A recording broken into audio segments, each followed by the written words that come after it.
We are turning up the heat in the kitchen for a fiery but friendly culinary showdown.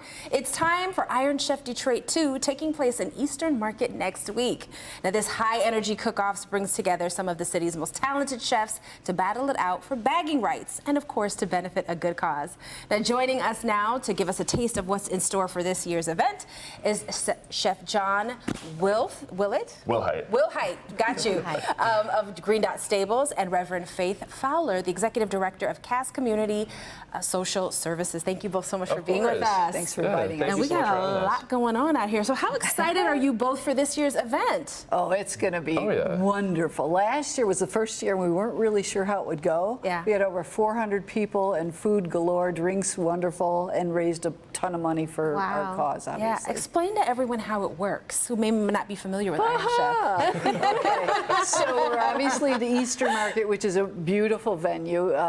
There are taste testing places all the way around, but then two chefs, Seldon Standard and She-Wolf, are coming this year to compete against each other, and they do an appetizer, a main course.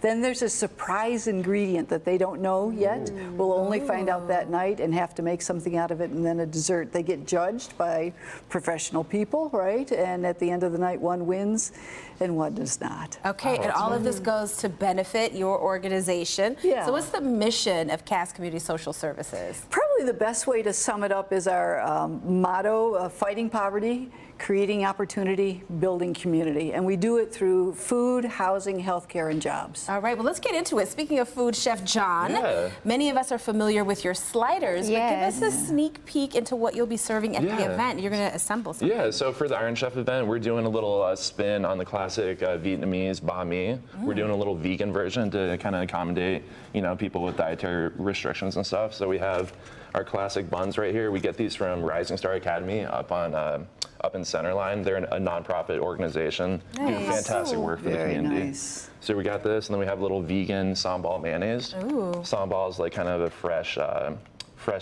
chili relish. So we'll dollop some of that on the bottom here. And gotta add a lot of flavor too. Yeah, nice little creaminess, which is something I feel like a lot of people that do have, you know, dietary restrictions or do eat vegan lack some of that creaminess. Listen, vegan mayo has come a long way, my friend. It really has. And then we have our tempeh here, marinated in a little soy sauce, some smoke oil, a little bit of chili flake, and this tempeh we actually source from the Brinery out in Ann Arbor. Oh, wow. And they're doing some great work out there as far as fermentation goes. And then we have a little pickled veggie here with daikon radish, little carrot, little jalapeno.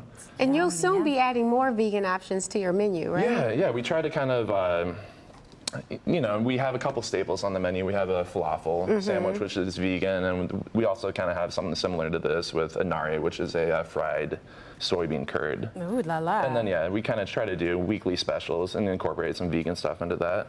But Very cool. So listen, we can't ignore all of this deliciousness over here because you're involved with Exactly. Don't you want to just grab one of these donuts? All of them. Tell us about this.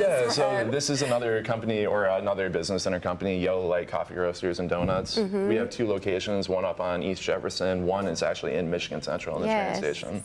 So yeah, we do fantastic cake donuts over there and also roast our own coffee too. Yeah, your coffee's really good. And I'm fortunate enough to be in the neighborhood, so I get to take advantage of both Yellow Light and Green Light. So Reverend Faith, why is this event so important to CCSS at this time? Yeah, so we have a whole campus full of programs. Many of them are reliant on government funding. Actually, we're right across the street from Job Corps, so I don't know that I need to say much more about that. But the economy's hard right now. Inflation has been added. People are worried about jobs, so regular givers may be holding back a little bit. We are waiting to see what happens with funds through the government.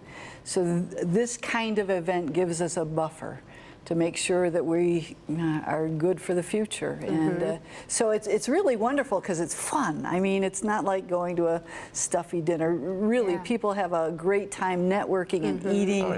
Like there's no tomorrow. We have 21 restaurants going to be around the room. So you're feeling good, but you're doing good at the same time. Well, I'm really excited because Kim DeGiulio and I will be hosting the event. So there's a whole, everything. Yeah, Well, the gluten-free All the options. gluten-free Yes. stuff. Watch out, all your gluten-free counters. I will be there, definitely. All Very right. good. Thank you both for being Of with course. us, and we can't wait to dive into all of this. Definitely. Thank you guys so Thank you. much. Very, very much.